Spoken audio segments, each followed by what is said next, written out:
Hazur, he said in one of the answers which Hazur gave, Hazur explained that the beginning of life starts from a female.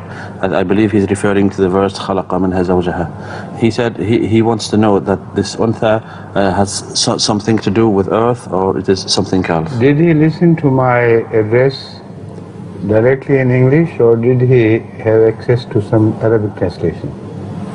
يقول حضرته هل سمعت الإجابة باللغة الإنجليزية أم سمعت الترجمة العربية لإجابة حضرته؟ سمعنا بالترجمة العربية. That is why. You have failed to understand the whole thing altogether. This is a subject which I have taken up repeatedly during my question answer sessions in different countries, and also during my Quran class, and during the writing of this book, which is now recently published. I have taken up this issue scientifically in the light of the Holy Quran. What is the meaning of unsa? That has to be determined first. So we'll do it bit by bit so that he can do better translation, covering everything. But before speaking of this, I should like to remind you, all of you, that repeatedly I have explained that is the first of is a known Anbiya to us, from whom the evolution of this religion, where Islam was to be the last fruit, began. That Adam is not the one who is referred to as the first man. So forget about it. Men were before him. There are ahadith nabawiyya speaking of more than 120,000 Adam. So go on confusing this issue with the first man and the Adam who originated that series of religions which were ultimately to evolve in the form of Islam. Also I mentioned a kashf of Hazrat Ibn Arabi, in which he refers to this same hadith. He was once circuiting in Kashf, circuiting Khana Kaaba, and there he saw some strange people who didn't seem to belong to the people known to him. Much earlier older people who were also circuiting Khana Kaaba. And he inquired from them, are you the children of the same Adam? Are you the children of Adam? He said, which Adam you are talking about? So many Adams have passed, we are puzzled which Adam you are talking about. So there Hazrat Ibn Arabi quotes this hadith. Then I understood, he says, the meaning of this hadith. Now having said all this repeatedly, why people fail to understand this, I'm amazed. The question of this Adam should be dealt separately. He is the beginner of a new movement in religion. That is all where he can be called first. Before him, humans existed for around 300,000 years. And Adams who came before had to be created from humans, not from animals. So all this explains everything. Now I'll turn to my specific treatment of al-unsa and return to the same subject.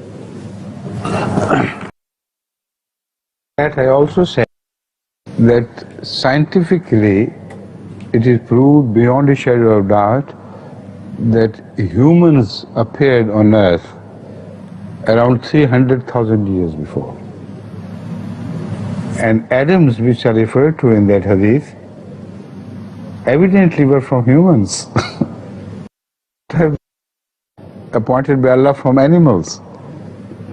So this is what at which I completed this subject. Now I'll turn to them. And the other prophets who came before were not from this sulb of this Adam. This point you have not made clear as yet.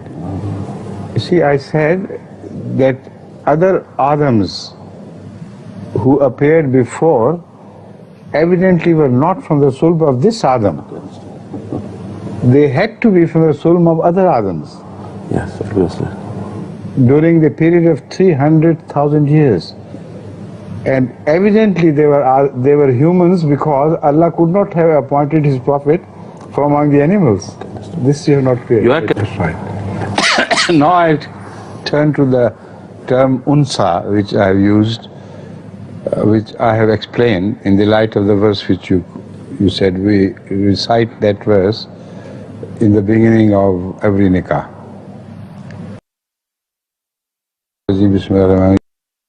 اتقوا ربكم الذي خلقكم من نفس واحدة وخلق منها زوجها وبث منهما رجالا كثيرا ونساء واتقوا الله الذي تساءلون به والأرحام إن الله كان عليكم رقيبا. Now in this verse, the point which I have emphasized is this: the Holy Quran addresses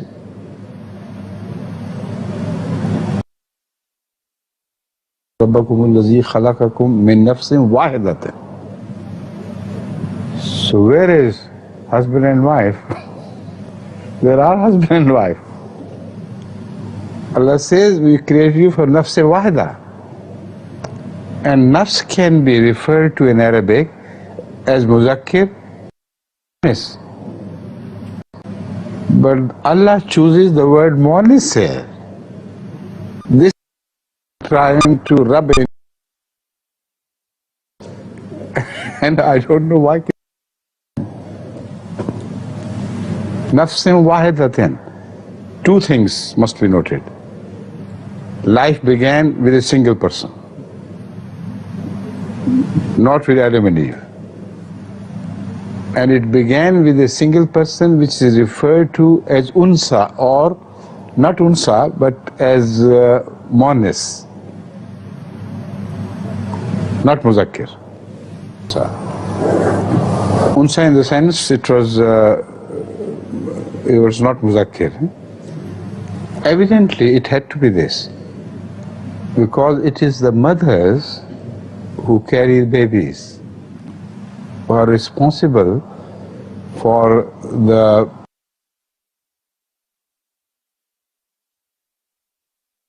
Holy Quran speaks of found scientific truth which was not known to men until recent times.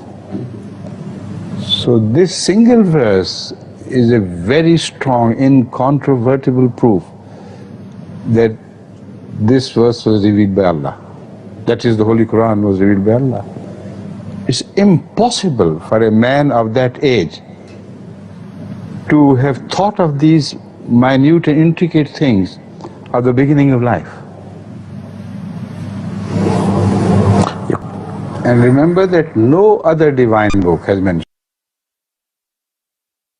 Studied books far and wide, as far as I could cover them. There is not the slightest mention of this thing anywhere but in the Holy Quran. Scientific evidence of the truth of this verse, I'm now going to present that evidence. According to the naturalists who have studied life, life began without sex. There was no sex. Because there was no sex, there was neither a male nor a female. Life began by bifurcation of a single living cell into two. That is how the proliferation of life in the early stages became possible. You see, there were amoebas, which if they were not divided into two, would have died ultimately. And that the amoeba's nucleus should first divide into two, and then the surrounding cell should also divide into two, and they should envelop the nucleus which are so divided, nuclei which are so divided. So life continued for a very long time like this. No male participation was necessary, no male was there to participate. Now the second thing which should be noted is that after a while, according to the Holy Quran, khalaqa minha zawjaha, from nafs wahida, which is not mentioned as human. Nowhere it is mentioned as human. Khalaqa minha zawjaha, from that single cell which used to divide in half, God created its own partner which was to work as male. Now there is a long history of how it developed, which I have partly covered in my new book, which I am giving you the glad tiding about, that Mustafa Sabit Sahib has strongly urged me to permit him to translate this book into Arabic. So the Arabic people, speaking people, inshallah, will be provided with the Arabic translation very soon, I hope, within 1 year. But the problem is that the subjects discussed there are so varied and so vast that many subjects are initially totally unknown to Mustafa Sabit Sahib or to any other scholar who may take up the work. So I had no choice but to accept his insistence that he should be given this chance, because his English is very good. He can cover many parts of the book singly, but he would require help from Arab scholars, even if he has to employ non-Ahmadi scholars who are expert of those subjects which are discussed elsewhere, about which Mustafa Sabit does not know anything himself. He should clearly understand those subjects from those people and then try to translate that part, otherwise he may commit mistakes which will be attributed to me. Returning to the same subject, I draw your attention to the point where وَبَثَّ مِنْهُمَا رِجَالًا كَثِيرًا وَنِسَاءً is at the end. خَلَقَ مِنْهَا زَوْجَهَا. That is the important point.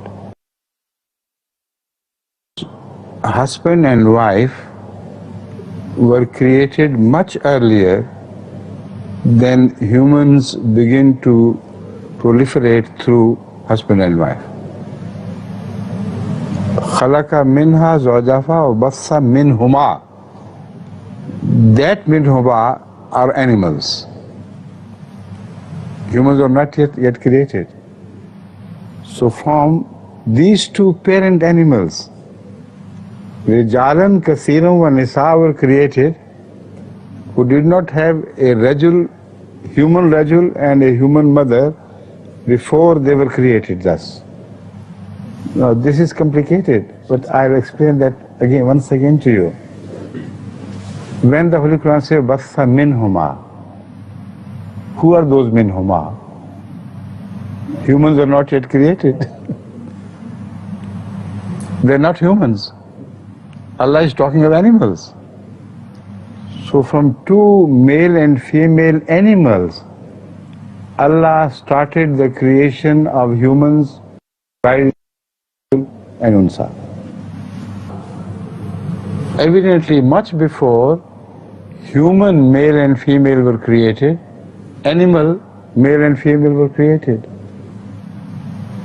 And human, male and female, were the offsprings of those, which evidently also speaks of evolution. So the deeper you ponder over this verse, more astonished you are at the depths it covers.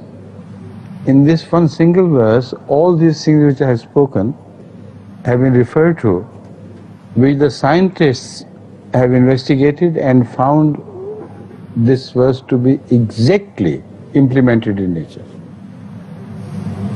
And evolution always has been discussed. If you read this verse through, you will have to agree that life evolved and it evolved into humans. So that question is also covered by this verse. At the time of the revelation of this verse, and much later, even to our time, you cannot produce a single book written under divine guidance or so-called divine guidance, which mentions these things. So the Holy Quran is unique. This single verse is enough, is sufficient enough to prove that the revelation of Hazrat Muhammad was from God and from no one else.